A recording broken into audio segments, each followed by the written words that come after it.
All right, guys. Hey, we have our very first AP Calculus video. And the idea is to talk about instantaneous rate of change. All right. Well, what we're going to do is we're going to use things that you've learned in the past to get us to that point. Okay. So, what we're trying to do is trying to find the rate of change of something at one point, but that's not possible. We've always used 2 points to find the rate of change. It's old school slope. Now, I really like these examples here, talking about rates of change in different situations, how fast we drive, how our savings grows over time, the rate population change, growth rate, all these kind of rates, right? And that's exactly what we're going to be talking about. That's what this class is all about. Calculus is all about the study of change, how things are changing. And of course, a rate is exactly how something is changing, whatever it may be.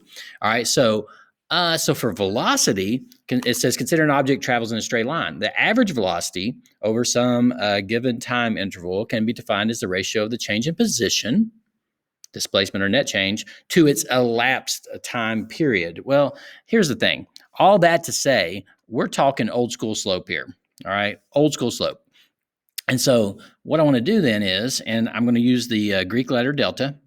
All right, so we have delta for change. Okay, and a lot of times it's S. It can be anything. It's going to change depending on the situation. I'll call it D for distance. All right, so the change in the distance over the change in time. And you're probably thinking, man, that seems like slope that we did a long time ago. It's exactly what it is. So anytime you hear anything about average rate of change or that kind of thing, it is definitely old school slope. Definitely old school slope. All right. So, so then it says we want to think of instantaneous velocity. So at a particular moment. Well, the problem with a particular moment is there's no change in time. And if there's no change in time, then we have division by zero, and that is bad news. All right, so can't do it instantaneous as a ratio because you will have division by zero.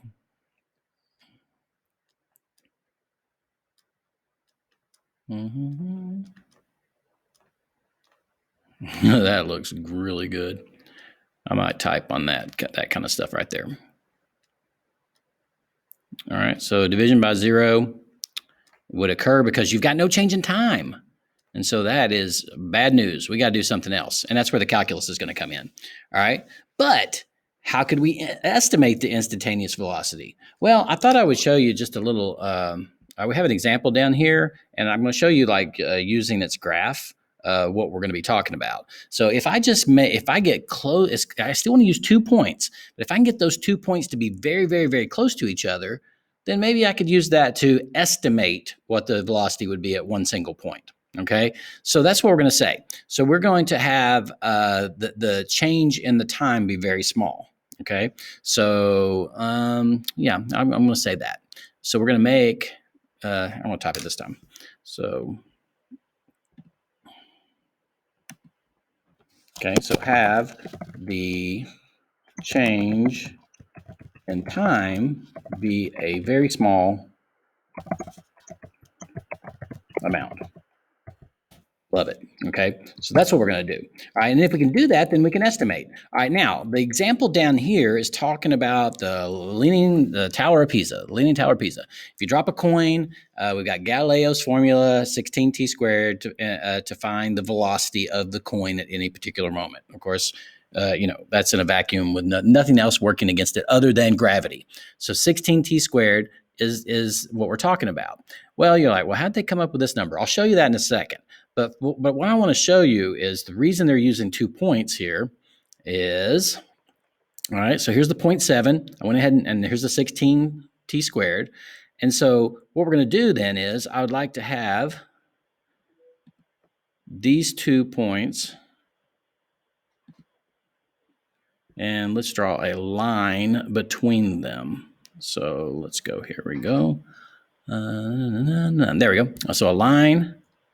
Select 2 points, boom, boom, and there we go. So I've got this line. Now the thing is though, if I want to know exactly what that would be at, what the slope of that or the rate of change would be at point A, what I'm going to do is I'm just going to make B get closer and closer and closer and closer and closer until they're right on top of each other. All right, so that's hard to see, but let's get far away here. So there we go. That's bad. That's bad. That's bad. But if we make them get very, very, very close to each other, okay, and so close I can't even tell, I should be able to find out what the slope of the rate of change is. Okay, so that's exactly how we're going to go about this. All right, so here we go. Sorry, not there, not there. I'm here. Okay. All right. So how in the world did they get this 22.56? Well, I want to show you. All right. So the first thing is I need to go, you get out of there. All right. First thing I need to do is go into my calculator, and I'm going to use X as my variable. And I'm going 16x squared. This is the equation that they gave me, but I'm using X rather than T. All right. And then I'm going to get out of there. So quit. Okay. Now, so what we said we were going to do was we're going to find the change in the distance. Well, that's y2 minus y1. So here's x2 and here's x1. But the cool thing is, in your graphing calculator, we've already said what the equation is. It's y1. All right. So I can actually use that to and do function notation and find this 22.56. Watch this. All right. So here we go. Here's what you do. Go alpha F1. Get you a pretty fraction. The very first one's really good. All right. Now, you're like, I want to be able to substitute 0.71. This is what they did, 0.71 into y1. Here's how you do it. Everybody calls it vars. All right. It's variables. Go ahead and click the variable button. Y variables, that's the ones we were using. That's the ones we always use. All right. And then the one was y1. So y1, and then start your parentheses and put, just like function notation, it is function notation, 0.71. In that parentheses, minus, okay, so there's y1, y2, sorry, that's y2. Now here, let's get y1. So I'm going to do the same thing, variables, y variable, oops, sorry, arrow over, y variables, function, y1, but this time at 0.7. Amazing. All right, and then on the bottom, it's going to be y2 minus y1, but if you can see that's going to be 0.1, but we could act like we don't know that, and so let's say 0.71 minus 0.7. I mean, that's 0.1. All right, hit enter. Well, there you go. And so you know what they did? They got closer. So everything's about 0.7. This x1 is 0.7 all the way down. And what they did was they made x2 just get closer and closer and closer and closer. Okay, well, I can have the calculator do this for me. All right, so I don't have to. I'm just going to substitute in, but I don't have to do the substitution. I can let the calculator do it for me. So here we go. So here's what you do. Go second entry, brings back stuff in the past. People are always bringing up stuff in the past. It's just terrible. All right, so now, and I don't want that 1 to be there anymore. I want that to be a 0. I'm looking right here, a 0. But you got to be careful here, because if I type again, it's going to cover up my parentheses. So the way you fix that is you go second delete, which is insert, and you make that a 5. All right. I don't want the second thing to change. It's still the same. So let's go down to the bottom and do the same thing again. All right. I want this gone. I know you're thinking, I can subtract those. It's 0.005. Sure. Okay. But let's just go ahead and act like we don't know that. So I'm going to insert, and that's a 0.5, and everything looks really good. So that's my y2 minus y1. Okay. All right, the function was y1. That's why we have y1s there. And then on the bottom, x2 minus x1. Let's see what that says. All right. We'll put that right there in that box. 22.48. 48. All right, and of course this is feet per second. Okay, so it'd probably be wise for us to put that unit. So I'm going to go ahead. So feet per second. Okay. All right, there we go. We're done with that one. Let's move on. Second entry brings up the past. And then up top, the only thing I need to do is that 5 needs to go away and be replaced with a 0, 1. All right, so I'm going to delete, and I'm going to insert. Oops, no, not that button. That button. And we go 0, 1. That looks a little weird, but I'm thinking I'm okay. All right, maybe that's okay. That one's fine. And then same thing down here. That 5 needs to go away and be replaced with a 0, 1. I know 0.7 0.001 minus 0.7 is 0.0001. And so you could have typed that instead, but we didn't. Oh, I knew I had a problem. All right, let's see. That was because I hit the wrong button right there. There's a little space right there. Delete, delete, delete, delete. Okay, so now I'm going to insert the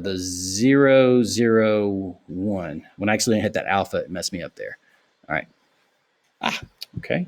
So let's get this one in the box a little bit better. It's 22.4016 is what I see. Boom. Happened there. I'll fix it. 22.406 feet per second. We're talking about a rate. All right. Let's keep on keeping on. So second entry, bring up the past.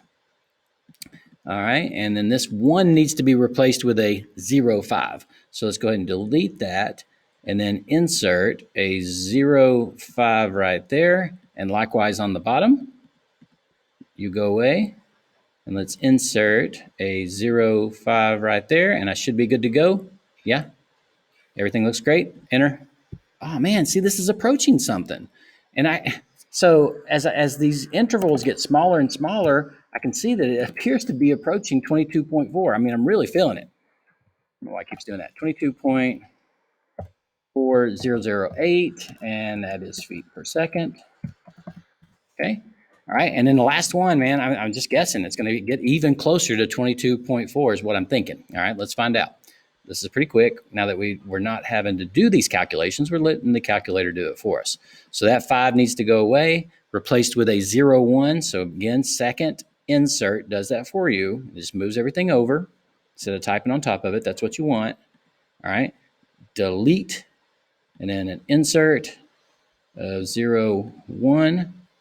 Oh man, that looks great. Look at there. Oh my gosh. Oh my gosh. So back in here, I got 22.4000016. Are you kidding me? And of course, feet per second. And I'm off the screen, but I don't care because we got it. All right, I can move that over if I like, make it look a little bit better. That's good. And so over here it says, okay, so what do you think the instantaneous rate of change is? Though I can't do it because I can't put 0.7. I have 0 over 0. What the heck is that? But that doesn't matter. I can still see a pattern here. And I believe that at 0.7, that this coin, at 0.7 seconds, this coin is falling at a rate of 22.4 feet per second. I feel quite confident. We could keep going. I mean, we could get closer and closer and closer. But as we do, you can see what's happening. All right. At first, we didn't see the 22.4, but man, it started showing itself pretty quick after that. All right. There we go. That is example 1.